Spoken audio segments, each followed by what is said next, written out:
Assalamualaikum warahmatullahi wabarakatuh.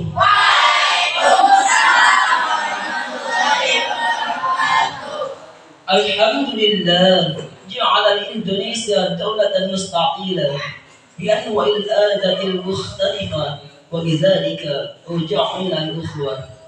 Wassalatu wassalamu ala rasulillah Sayyidina Muhammadin al-imam al-khalifah wa ala alihi wa ashabihi wa man tabi'ahum ila yaumil qiyamah. Asyhadu an la ilaha illallah wahdahu la syarika lah wa asyhadu anna Muhammadan 'abduhu wa rasuluhu la nabiyya ba'da. Amma ba'd. Faya ayyuhal hadirun ittaqullah haqqa tuqatih wa la tamutunna illa wa antum muslimun. Seiring puji yang tak pernah henti hanyalah milik Allah yang Maha Suci. Senandung rindu yang tak pernah layu hanyalah milik Allah yang Maha Tahu. Segenap sanjung tertumbuh hanyalah milik Allah yang Maha Agung. Salawat berbingkai salam marilah kita sanjungkan kepada mahkota alam. Pelipurlah dikala duka, pengobat kolbu dikala rindu, pedang hati dikala tersakiti. Ya Habibi wa Habibana wa Nabiyana wa Rasulana Muhammad Syekhul Al-Mukarram, pimpinan umum Pondok Pesantren Dawaul Munawwar yang saya taati, para jajaran dewan guru yang saya hormati, serta santri wal santriah yang saya banggakan juga cintai. Dalam kesempatan malam yang indah ini, izinkanlah saya, ialah kurnia, untuk menyampaikan sebuah tema pidato dengan judul Peran Pemuda di Zaman Milenial. Hadirin rahimakumullah, berbicara mengenai pemuda pasti identik dengan masa muda, masa yang hebat luar biasa, dikarenakan masa mudalah masa yang paling tepat, masa yang paling kuat untuk senantiasa taat kepada Allah Subhanahu wa taala sang pemilik nikmat. Hal ini seirama dengan salah seorang ulama tafsir Al-Quran, Syekh Abu Al-Fida Ismir Al-Kasir. Beliau menyatakan dalam kitab tafsirnya, Syabban wa huwa quwwatu ba'da dhaf, bahwa masa muda adalah masa yang penuh dengan kekuatan setelah sebelumnya berada pada masa kelemahan ini. Sehingga pantaslah proklamator kita Bung Karno pernah berkata, "Give me your time in war sector." Berikanlah kepadaku 10 orang pemuda, niscaya akan kita goncangkan dunia ini dengannya. Hadirin rahimakumullah, masa muda merupakan nikmat dari Allah Subhanahu wa taala, yang mana kita sebagai pemuda atau remaja dianugerahi bentuk fisik yang kuat, mata melihat dengan tepat, apalagi melihat yang insat-insat, tangan bisa berdaya berat, kaki masih bisa berlari dengan cepat, wajah tampan atau cantik demikian. Maka gunakanlah wahai pemuda untuk selalu taat kepada Allah yang Maha Hebat. Hadirin rahimakumullah, namun justru sangat menyedihkan, memalukan, bahkan memilukan, di zaman milenial ini tidak sedikit pemuda yang kaya raya, yang segala ada segala punya, yang istilahnya HP iPhone 13 Pro Max dia punya 2, laptopnya Toshiba, mobilnya Avanza, kontrakannya di mana-mana, sewah lega, duitnya lupa, tiap hari makan di tukang perak, tetapi batinnya tersiksa, hatinya penuh dengan gegana, dikarenakan mereka terjerumus ke dalam jurang narkoba, disertai mempunyai sifat sombong dan gila, dan terbujuk rayuan wanita menggoda. Diakibatkan mereka tidak bisa memanfaatkan fasilitas yang ada dengan sebaik-baiknya, dan dikarenakan mereka melanggar aturan Allah yang Maha Kuasa. Hadirin rahimakumullah, padahal Syekh Mustafa Al-Golayani, salah seorang pujangga Mesir, menyatakan dalam syairnya, "Inna fi yadi syubbani amran ummati wa fi aqdamiha hiyataha. Sesungguhnya di tangan kita lah, di tangan para pemuda lah, urusan umat ini digenggam, dan di kaki-kaki mereka lah hidup dan matinya umat ini. Hadirin rahimakumullah. Kemudian pasti timbul pertanyaan dalam hati kita, bagaimana kita seorang pemuda yang merupakan harapan bangsa juga harapan orang tua dalam menghadapi era globalisasi di zaman milenial ini, supaya terhindar dari narkoba dan lain sebagainya. Imam Said Al-Qutb memberikan solusi kepada kita, yaitu jawabannya dengan cara berbeda, yaitu dengan cara tarbiyatu fardiyah. Kita sebagai pemuda untuk senantiasa semangat dalam belajar ilmu pengetahuan. Sebagai mana Rasulullah sallallahu alaihi wasallam bersabda, "Talabul ilmi fardhatun ala kulli muslimin wal muslimat." Sesungguhnya bahwa mencari ilmu itu wajib bagi seorang muslim laki-laki juga seorang muslim perempuan.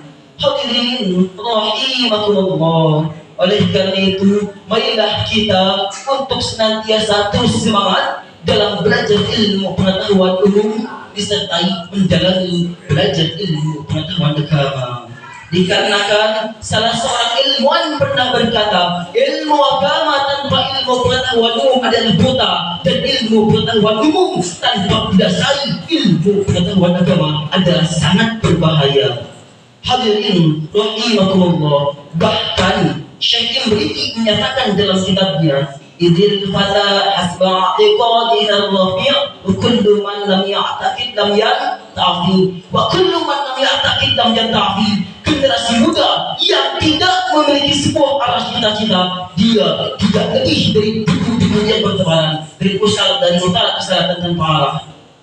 Oleh sebab itu, marilah kita sebagai pemuda atau remaja untuk menjadikan masa muda menjadi masa yang berguna, bermakna dan berkarya, bukan menjadi masa mengobrol cinta, apalagi bermain wanita, menduakan seorang wanita sampai ia kecewa bahkan terluka. Astagfirullahaladzim.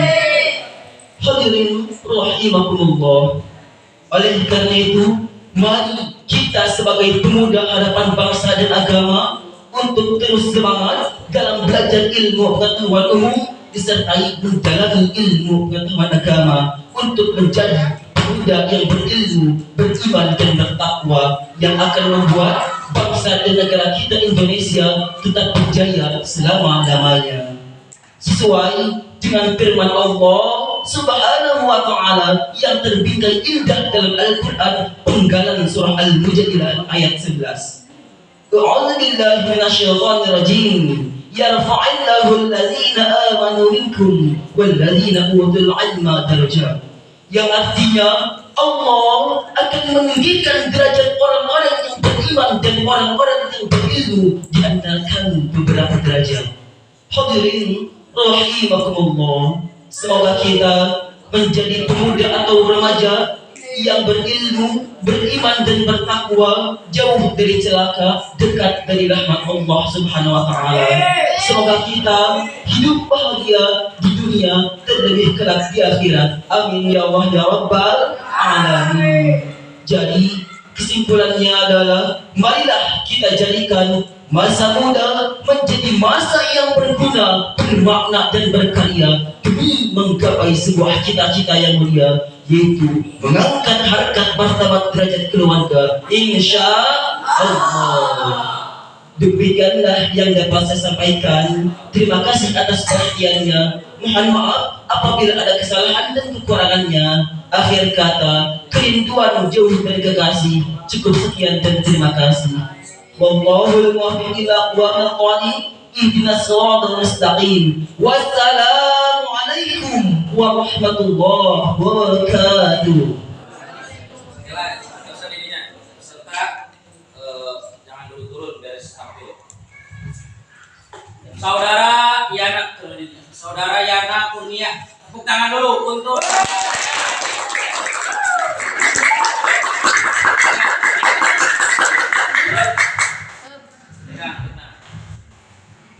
Yana. Umur berapa tahun? 21.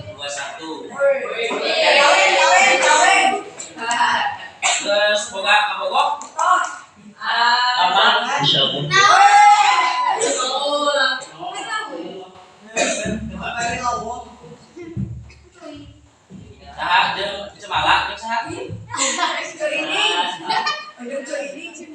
sekarang sedang ada di Allah Subhanahu wa taala.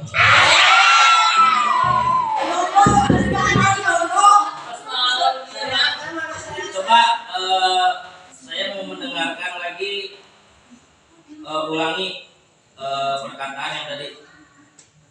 Setelah puji dan puji syukur, sholawat. Nah, apa sholawat coba ulangi.